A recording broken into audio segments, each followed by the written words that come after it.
देने की कोई संभावना नहीं है। और ऊपर से सरकार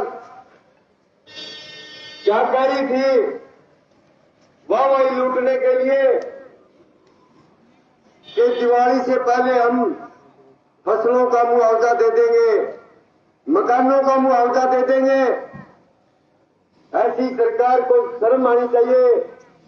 एक भी किसान का मुआवजा देना तो बहुत दूर की बात है, मतलब अब तक तो अच्छी तरीके से कोई गिरदावरी और उसका मुआवजा नहीं कर पाई सरकार। इसलिए ये आज हमारी मांग है कि कम से कम 50,000 रुपए किला प्रति एकड़ फसलों का मुआवजा मिले। और जो मकान बहुत सारे गांव में अच्छे मकान गिर गए, और वो जो बाहर की कॉलोनियों में विशेष करके जो हमारा मजदूर तबका था, उन साथियों के ज्यादा मकान थे, वो आज वो कॉलोनियां तहस नहस हो गई, वो गलियां भी तहस नहस हो गई।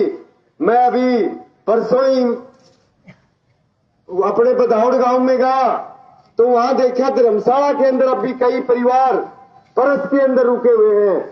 अब उनको देखिए, उनके भी बच्चे हैं, उनके परिवार है, उनके लिए कोई रहने की अभी तक कोई जगह का प्रबंधन भी सरकार नहीं कर पाई, मुआवजा तो देने की दूर की बात।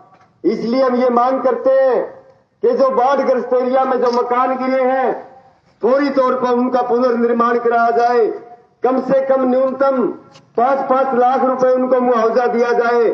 और जो उनके साथ ही आज बहुत सारे एरिया के अंदर मकानों के साथ साथ जो ये कुई है, लैट्रिन है, आज वो खत्म होगी, धस गई। 20 और 25,000 के बिना आज एक कोई कुई तैयार नहीं होती। आज उनका मुआवजा दिया जाए।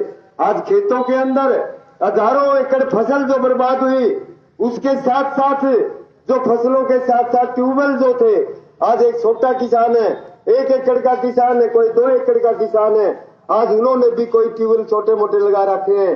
1.5 और 2 लाख के बिना आज ट्यूबवेल नहीं लगता।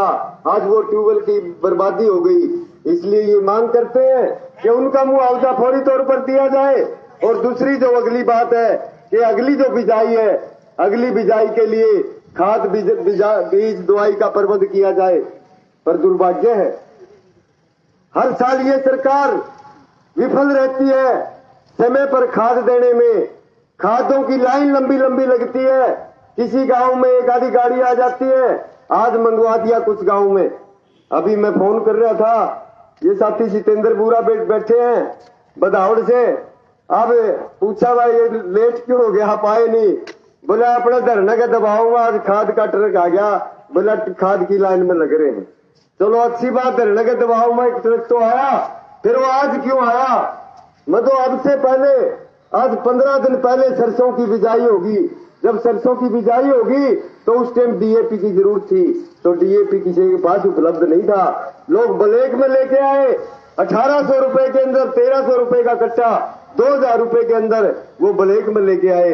दुर्भाग्य है ऐसी सरकार जो कहती है कि हम एक फसल का एक दाना खरीदेंगे। और जो एमएसपी के ऊपर हम कहना चाहते हैं, एक फसल है जो गेहूं की, जो एमएसपी पर खरीद होती है, ये कहते हैं कि 24 फसलें हम एमएसपी पर खरीदते हैं। गेहूं के अलावा कोई भी फसल एमएसपी पर नहीं खरीदी जाती। हम 2 मंडियों का दौरा करके आए अभी, बरवाड़ा मंडी का और उकलाना मंडी का। उकलाना मंडी के अंदर हम वहां मैडम सेक्रेटरी है सुमन रानी, उनको साथ लेके, उनके पूरे स्टाफ को साथ लेके पूरी मंडी का दौरा किया। हमने उनके आंखों के सामने दिखाया कि आज ये किसान के साथ ज्यादती हो रही है। आज किसी किसान की जो जीरी है वो 2369 रुपए और 2389 रुपए फर्स्ट और सेकंड ग्रेड का एमएसपी का भाव है। एक भी किसी किसान की फसल जो है एमएसपी पर नहीं खरीदी जा रही। और बहुत सारे किसान ऐसे देखे जो 15-15 दिन से मतलब मंडी के अंदर पड़े, उनकी वो जीरी बिक नहीं रही है। आज उन्होंने प्रशासन को हमने घुमाया 2-2.5 घंटे मंडी में, जब हमने उनके सामने कुछ फसलों को दबाव दे करके एमएसपी पर बिकवाया।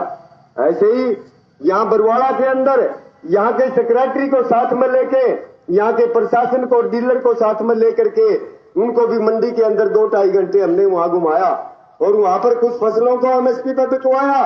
15 दिन से वो किसान बैठे थे, उन्होंने बड़ा एहसान मांगा। हमने कहा कि एहसान का सवाल नहीं है, ये हमारी जिम्मेदारी है। जरूरत इस बात की है कि वो एक दिन से तो बात नहीं बनेगी ना। रोजाना सैकड़ों किसान मंडी में फसल लेके आते हैं, वो रोजाना क्यों नहीं बिक्री होती? इसीलिए आज हमने पड़ाव लगाना पड़ा कि वो अगर ठीक ठाक बिक्री 2369 और 2389 में बिक्री खाद उसकी बिजीरी की होती तो हमने पड़ाव नहीं लगाना होता। अब सवाल इस बात का है कि केवल धान का नहीं है, कपास की देखे 7710 रुपए कपास का एमएसपी है। एक भी किसान की कोई एमएसपी पर आज तक कोई कपास नहीं बिकी है। बरवाड़ा के अंदर रोजाना सैकड़ों गाड़ियां कपास की जो आती है, आज वो बर्बादी उन किसानों की हो चुकी है 4000, 4500, 5000 रुपए।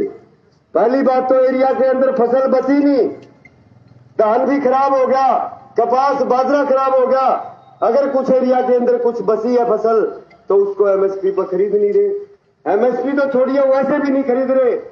बहुत लोगों की फसल तो जो बेमौसमी बारिश में भीग गई, जब हमने सेक्रेटरी से पूछा कि ये किसकी जिम्मेदारी है, कि ये 15 दिन से यहां पड़ा है और ये कहते मॉक्सर के नाम से कहते हैं ये तो गिल्ली है, जबकि मंडी में आने के बाद बारिश से वो भीगी। फिर सेक्रेटरी कहता है ये जिम्मेवारी तो किसान की नहीं, आड़ती की जिम्मेवारी है। वो कहता है हम तो 10 तरपाल होने चाहिए तब उसको लाइसेंस मिलता है। कोई भी जो आड़ती जब